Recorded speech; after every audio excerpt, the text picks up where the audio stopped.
Fala pessoal, tudo bem com vocês? Bom pessoal, hoje aqui na Curiosidades Mente e Comportamento eu vou falar justamente mente e comportamento. Eu vou falar aqui do surpreendente lado ruim das pessoas que têm o alto nível de QI. Você deve estar se perguntando, mas como assim surpreendente lado ruim? Sim, como essas pessoas, qual é a dificuldade dessas pessoas, ou em grande parte delas, em lidar com o dia a dia. Eu vou mostrar um outro lado das pessoas com alto nível de QI. Para quem não sabe, QI é uma prova onde certas corporações, certas instituições aplicam através de pessoas que são habilitadas a aplicar, que medem ali as habilidades cognitivas, que medem o raciocínio lógico, as habilidades matemáticas, as habilidades da maneira de compreensão verbal, de maneira das memórias, capacidade de memória, capacidade de resolver questões no dia a dia. Existe uma lógica criada ali por volta ali da década 20 nos Estados Unidos, uma pessoa que criou uma lógica para conseguir medir a capacidade dessa pessoa diante dos testes, qual que é o nível dela de resolução. E aí surge a ideia do QI, como se o QI representasse o coeficiente da inteligência. E isso se tornou logo pós-criado, isso se tornou uma referência de medir as pessoas que são inteligentes ou não.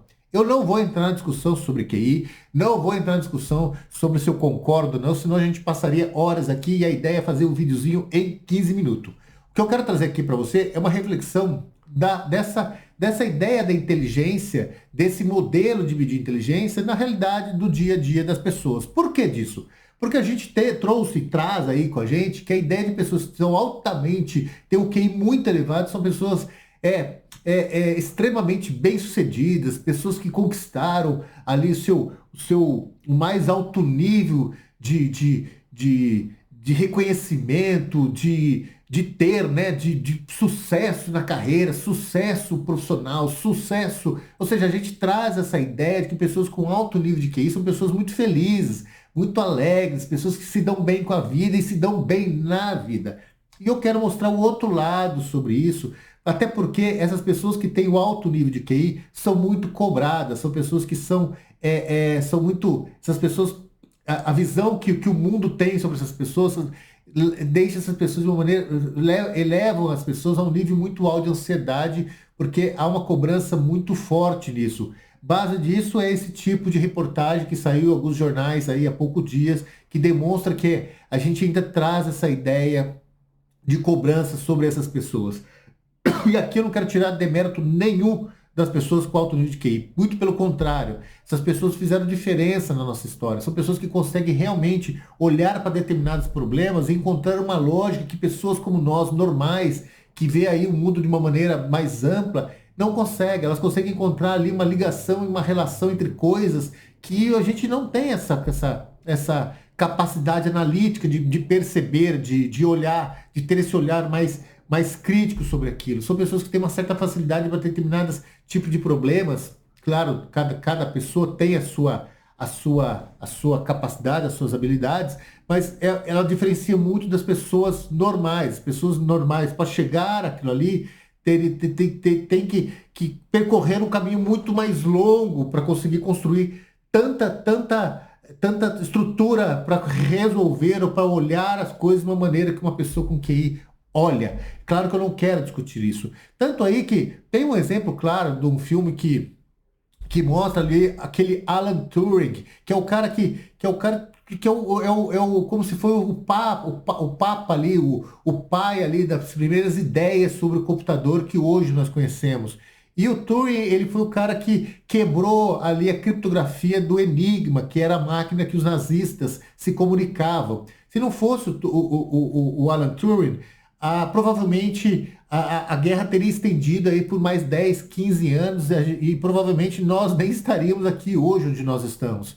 Então ele foi um exemplo de um dos gênios que demonstra quanto essas pessoas são importantes no mundo acadêmico, no mundo do corporativo. São pessoas que realmente conseguem ali ver certas conexões que nós não somos capazes de ver. Outro exemplo é ali, mais uma forma mais sarcástica, é a Lisa Simpson, dos Simpsons, que ela mostra ali como essas pessoas têm dificuldade, como elas são cobradas e como elas têm dificuldade de lidar com o dia a dia. Então existe ali esse pêndulo que é o que eu quero trazer para vocês aqui. Uma grande importância de nós entendermos é que desde criança nós somos preparados para viver, para entender e para acreditar que ter QI elevado é a comprovação, é a certeza de um sucesso na vida. E as coisas não são bem assim. Para quem quer entender um pouco de onde surge o QI surge ali de um cara chamado Lewis Terman, é um americano, ali na década de 20, ele cria uma lógica desses testes, uma maneira de medir esses testes, uma estrutura ali de medir esses testes, e ele passa a aplicar isso, ele começa essa aplicabilidade nas escolas ali na Califórnia. Esse teste ele se tornou tão conhecido e tão relevante na época, naquele período, que ele passou a ser usado com os soldados na Primeira Guerra Mundial. A própria Forças Armadas Americanas começaram a usar o teste para escolher quem seriam os soldados nos postos estratégicos do seu exército, das suas forças ali, para lidar com a guerra. Então, de tão importante que naquela época se tornou isso, e é tanto que até hoje a gente carrega essa ideia do QI, são pessoas bem-sucedidas. Esse termo ele cria em 1926 um grupo especial que chama TERMS. Esse grupo especial chamado TERMS, a ideia era ali construir um grupo de superpoderosos, de pessoas, os super-homens, as pessoas que são muito inteligentes, as pessoas que são diferentes das outras pessoas. E esse modelo pegou tanto que as universidades no mundo começaram a separar grupos dentro da própria universidade, onde existiam as pessoas normais e existiam as pessoas superpoderosas, as pessoas super inteligentes.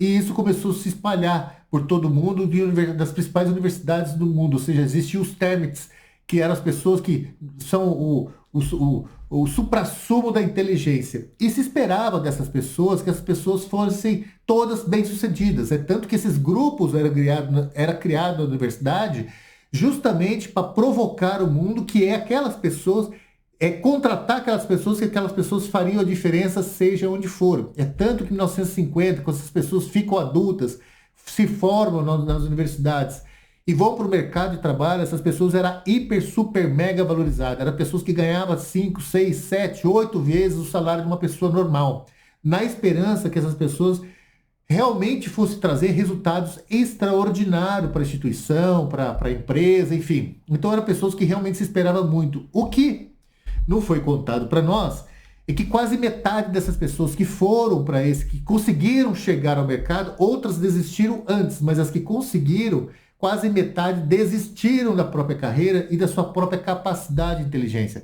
Essas pessoas meio que se perderam na relação do próprio eu, dela com ela mesma. Então são pessoas que passaram, que largaram tudo, o sucesso, largaram tudo, aquelas conquistas que tinham feito por causa da sua capacidade mental e foram escolher trabalhar como bombeiro, foram trabalhar como policiais, foram trabalhar como atendentes, foram trabalhar como garçom, garçonetes, ou seja, foram para o mundo normal das pessoas, deixaram aquilo que é sobre status e foram viver o mundo normal, onde as pessoas, nós normais, vivem o mundo da normalização do ser, ou seja, de pessoas que tentam viver o mundo dentro do mundo da sociabilidade. Grande parte dessas pessoas terem desistido das carreiras era justamente não só as cobranças, mas a incapacidade de se sociabilizar, porque a própria cobrança, o próprio meio, entendia aquelas pessoas como muito diferentes. E isso gerava muita ansiedade, gerou muita depressão. No meio dessas turmas, aí em torno dessa turma de TERMs, esses TERMs eles foram pesquisados durante toda a vida, tá? A última resultado dessas pessoas que foram acompanhadas, acho que foi em 1990, quando saiu um artigo entrevistando aqueles que ainda estavam vivos. Já vou chegar lá. Bom, durante essa estruturação, esse processo dessas pessoas as pessoas que foram largando, foram deixando as profissões que foram assumidas, os cargos, enfim, foram voltando, tentando voltar para o mundo para viver como pessoas normais.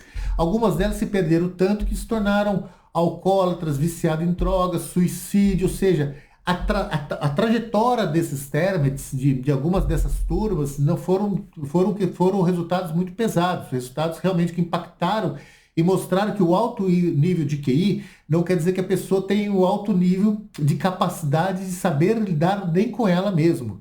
Um dos exemplos, que inclusive tem um livro que fala, que trata, é da Sofia Yusuf, que ela deixa o mundo acadêmico, ela foi uma criança que era considerada uma das mais prodígias do mundo, de toda a história, e ela deixa tudo para trás, ela vai ela começa a ter alguns hábitos maléficos, como alcoolismo, depois ela vai trabalhar como garçonete, depois ela vai para a prostituição, depois ela morre como alcoólatra, enfim, como desconhecida do mundo, justamente por não conseguir lidar dela com ela mesma. Pessoal, aqui eu não estou fazendo demérito com nenhum tipo de profissionalismo, antes que alguma pessoa muito higienizada venha falar as coisas, tá? O que eu estou dizendo é que existe um mundo normal, que nós vivemos, aquele que nós vivemos, existe o mundo que se esperava que essas pessoas, que seria o mundo dos deuses, né? Que seria os semideuses, as pessoas que o próximo chefe dele era o Deus. Então, é só isso que eu estou tentando diferenciar aqui, tá bom? Bom, o que que aconteceu quando foram analisar essas pessoas no dia a dia, nesse processo das pessoas, das primeiras turmas de termo, que são os térmicos, né? Das primeiras turmas ali, o que eles começaram a perceber durante o acompanhamento, durante a vida dele? Que essas pessoas muito inteligentes tinham muita dificuldade de tomar decisões em coisas mais banais, coisas mais do nosso dia a dia, porque essas pessoas tinham dificuldade de lidar com o acaso. E o acaso é 50% da nossa vida. Existem coisas que a gente consegue se programar, que existe uma lógica, existe coisas que a gente não consegue. Então as pessoas tiveram muita dificuldade de lidar com o acaso. E foi percebido que essas pessoas tomavam decisões muito equivocadas. Por exemplo, vou dar um exemplo aqui básico, assim, bem simples. Para uma pessoa com alto nível de QI, por exemplo, vai jogar moeda 12 vezes para cima. A moeda cai 10 vezes, cara, ele vai apostar as últimas 2 vezes como certo que vai cair coroa, por causa da probabilidade. Então, eles tinham as ideias muito para tomar decisões, muito lógicas, muito estruturadas, mas o mundo tem um acaso, e isso transformava os seus sentimentos e fazia essas pessoas sofrer justamente por causa disso, porque essa proposta de tentar entender o que não é lógico. E isso gera muita ansiedade, gerava muita angústia para essas pessoas. Principalmente quando entrava para o mundo corporativo, que sai do mundo acadêmico e vai para o mundo corporativo, onde o resultado de tudo que eles acreditavam não dava certo. E isso tem vários estudos científicos, artigos e livros que tratam desse assunto, de pessoas que foram para a empresa, criaram coisas extraordinárias, tinham certeza que aquilo ia ser um sucesso, e quando via era um fracasso, as pessoas acabavam se deprimindo, acabavam entrando num processo de autodestruição, porque não conseguia entender a lógica do porquê que deu errado, porquê que aquilo não funcionava. E do outro lado, foi justamente por entender que essas pessoas com alto nível de QI não conseguia, não necessariamente eram as pessoas bem-sucedidas, que surge uma discussão em 60 que é sobre a inteligência.